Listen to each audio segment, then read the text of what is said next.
Seiring tingginya kesadaran masyarakat untuk tinggal di rumah dalam rangka memutus mata rantai penyebaran wabah COVID-19, pamor tanaman bonsai atau teknik pengerdilan pohon kian diminati di Indonesia, khususnya di kota Palembang. Tak hanya merawat bonsai di rumah untuk mengisi waktu luang, mengunjungi berbagai galeri bonsai pun menjadi pilihan para penghobi. Untuk itu, para seniman bonsai di Palembang pun harus pintar-pintar dalam menerapkan disiplin protokol kesehatan. Salah satu seniman bonsai asal Palembang, Enjoy Budi, mengatakan, sudah sekitar 6 tahun terakhir dirinya fokus berkecimpung di dunia membuat bonsai. Dan selama pandemi COVID-19 ini, pamor tanaman bonsai di Palembang kian naik, sehingga secara tidak langsung membuat kunjungan di galeri bonsai miliknya kian meningkat. Untuk itu dirinya selalu mewanti-wanti para pengunjung untuk mengikuti protokol kesehatan yang dianjurkan pemerintah, seperti menggunakan masker.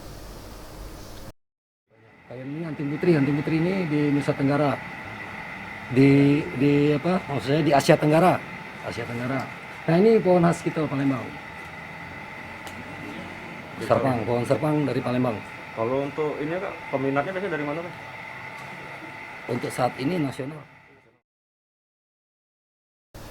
Berbagai jenis bonsai dipamerkan di galerinya, mulai bonsai dari tanaman asli Palembang hingga berbagai tanaman bonsai asal mancanegara yang disajikan dengan berbagai konsep.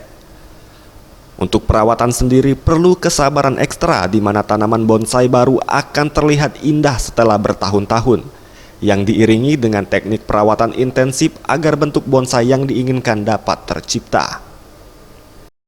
Dengan imajinasi kita masing-masing kan.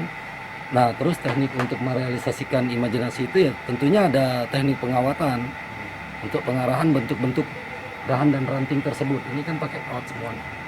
Kalau di Palembang Kak, minatnya gimana? Palembang luar biasa. Untuk pencegahan COVID-19, ingat pesan ibu dengan selalu menerapkan 3M, memakai masker, mencuci tangan, dan menjaga jarak. Dengan penerapan perilaku 3M, Indonesia segera terbebas virus corona menuju Sumsel bangkit. Sumsel adaptasi kebiasaan baru, Indonesia maju. Anugrah Sandi Pratama, Welia F. Sriwijaya TV.